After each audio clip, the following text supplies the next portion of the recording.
Everyone, আসসালামু আলাইকুম। কি অবস্থা সবার? কেমন আছেন সবাই? আশা করি কাছে দূরে যে যেখান থেকে আমার ভিডিওটি দেখছেন বা শুনছেন সবাই মহান আল্লাহর রহমতে ভালো আছেন, সুস্থ আছেন, নিরাপদে আছেন। আলহামদুলিল্লাহ, আমরাও আল্লাহর রহমতে আপনাদের দোয়ায় ভালো আছি। নতুন দিনে সবাইকে ওয়েলকাম করছি আমার চ্যানেলে নতুন আরও একটি লাইফস্টাইল ব্লগ ভিডিও দেখার জন্য। ভিডিও শুরুতে আপনাদের সবার কাছে একটা অনুরোধ রইল, ভিডিওটি ভালো লেগে থাকলে প্লিজ একটা লাইক দিয়ে ফুল ভিডিওটি কন্টিনিউ করবেন।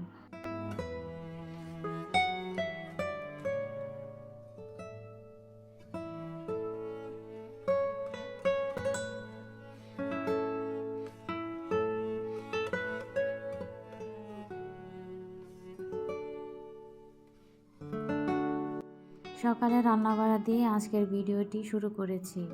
তো আজকে সকালবেলায় বিরিয়ানি রান্না করছি, তার সাথে সবজি রান্না করব এবং ভাতও রান্না করব। বাচ্চারা আগের দিন বলে রেখেছে তারা আজকে বিরিয়ানি খাবে। তো এই তো বিরিয়ানি কিন্তু আমি রান্না করে ফেলেছি এবং একদম ঝরঝরে হয়েছে। তো তারপর বিরিয়ানিটা নামিয়ে তো এখন সবজিটা রান্না করে দিব, কারণ ওরা বাচ্চারা বিরিয়ানি খাবে কিন্তু আমি এবং আমার হাজব্যান্ড সবজি খাবো। তো কেন জানি না আজকে সবজি খাওয়ার জন্য আমার খুবই ইচ্ছে করছে যে রান্না করে একদম সবজি খাবো। তো এই তো আমি এখানে ফুলকপি, আলু আর টমেটো দিয়ে মাছ দিয়ে একটা সবজি রান্না করে নিচ্ছি। তো সিম থাকলে হয়তো দিতাম, তো মিক্স সবজি কিন্তু ভালোই লাগে। আর শীতের দিনে এরকম সবজি রান্না করে খেতে আরও বেশি ভালো লাগে। তো আজকে সবজিটায় আমি খুব বেশি ঝোলও রাখবো না এবং খুব বেশি সেদ্ধ করেও ফেলবো না। পুরোপুরি সবজি সেদ্ধ করা খাবার আমার এমনিতেই পছন্দ না, কিন্তু তারপরেও আমাকে দেখা যায় ওইভাবেই সবজি রান্না করতে হয় যাতে সেদ্ধ হয়, কারণ আমার হাজব্যান্ড পুরো সেদ্ধ না হলে সেই সবজি খেতে চায় না। তো যাই হোক, আমি এখন গুঁড়া মশলাগুলো দিয়ে তারপর একটু নাড়াচাড়া করে সামান্য পরিমাণ পানি দিয়ে অনেকটা সময় কষিয়ে নেব। তো বাজারে কিন্তু এখন শাকসবজির দাম অনেকটাই নাগালের মধ্যে।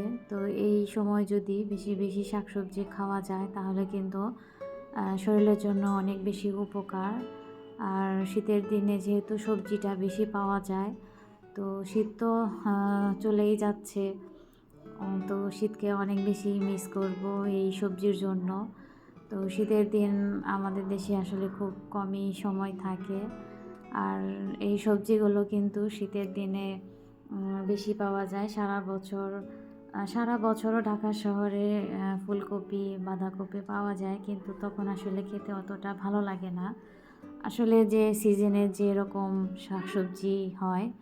তো যাই হোক, এই যে পাশে চুলায় কিন্তু আমি ভাতও বসিয়ে দিয়েছি, আর এদিকে আমার সবজিটাও কিন্তু প্রায় হয়ে এসেছে। এখন চুলাটা বন্ধ করে দিব। তো আপনাদেরকে ফাইনাল লুকটা দেখাচ্ছি।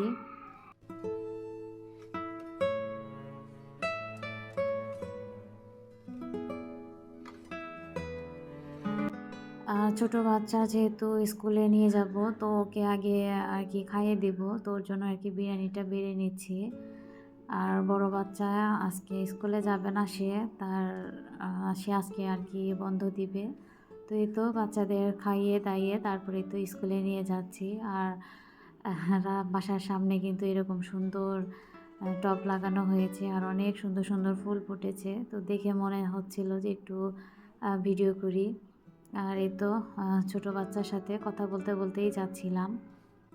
তো ওকে যখন প্রথম স্কুলে ভর্তি করি তখন ও কিন্তু অনেক বেশি স্কুলের প্রতি অনেক ঝোঁক ছিল যে সে স্কুলে যাবে।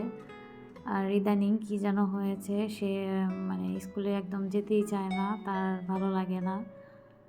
তো দেখা যায় সবসময় বলে বলে নিতে হয়। তো আজও সেই রকমই। আর প্রতিদিনই স্কুলে যাওয়ার পর ক্লাসের সামনে যেয়ে সে একটু মর্জি করে, ভিতরে ঢুকতে চায় না রুমের। তো মিসরা অনেক আদর করে তারপর ভেতরে নিয়ে যায়। আসলে বাচ্চাদের মাঝে মাঝে কি যে মর্জি হয় আমি বুঝতে পারি না। তো যাই হোক, ওকে স্কুলে দিয়ে তারপর বাসায় চলে এসেছিলাম। আর স্কুল যেহেতু বাসার কাছে, তো দিয়ে চলে আসা যায়। আর বাসায় এসে এই তো আবার সংসারের কাজে লেগে গেছি। তো সকালে তো রান্না বাড়ার কাজ শেষই করে ফেলেছি, তো সারাদিন আর রান্নার কোনো ঝামেলা নেই।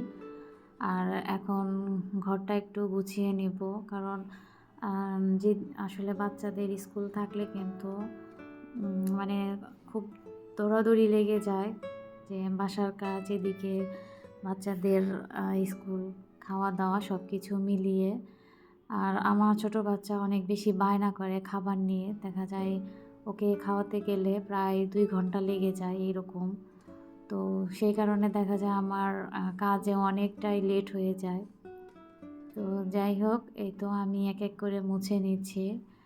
আর এখন আমি টিভিটাও ভালো করে মুছে, তারপর টিভির আশেপাশে যা রেখেছি সেগুলোকেও ভালো করে মুছে নিচ্ছি।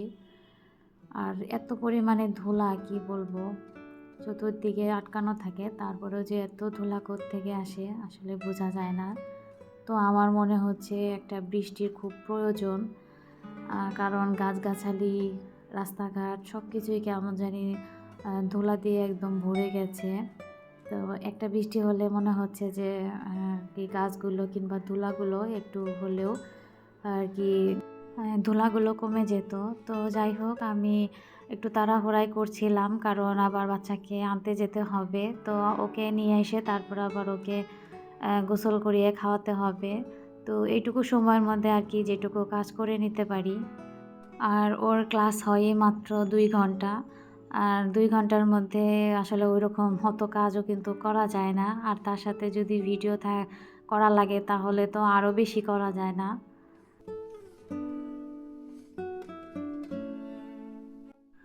আর আপনাদের মাঝে ক্ষমা চেয়ে নিচ্ছি, কারণ আমি সুন্দর করে কিংবা গুছিয়ে আসলে কথা বলতে পারি না। তো হয়তো আমার কথায় অনেক ভুল ত্রুটি আছে। তো দয়া করে আপনারা প্লিজ ক্ষমা সুন্দর দৃষ্টিতে দেখবেন। অনেক সময় দেখা যায় কি কথা বলতে এরকম আর কি আনইজি ফিল লাগে, যার কারণে অনেক সময় আমার ভিডিওতে ভয়েস দিতে ইচ্ছা করে না। কিন্তু আবার এটা ভেবে ভয়েস দিই যে আসলে ভিডিওতে যদি ভয়েস না থাকে তাহলে সেই ভিডিও কিন্তু দেখতেও মানে খুব একটা ভালো লাগে না। এজন্য আবার সেটা চিন্তা করে আর কি আম যে যেভাবে পারি সেভাবেই দেই। হয়তো আমার আপুরা বুঝবেন। তো যাই হোক, আমি কিন্তু ভিডিওর একদম শেষের দিকে চলে এসেছি। আর আপনারা দেখতে থাকুন। আর আজকে বিদায় নিচ্ছি। ফিরে আসবো আগামীতে নতুন কোনো ব্লগ ভিডিও নিয়ে। সে পর্যন্ত আপনারা অনেক বেশি ভালো থাকবেন, সুস্থ থাকবেন, নিরাপদে থাকবেন। আল্লাহ হাফেজ।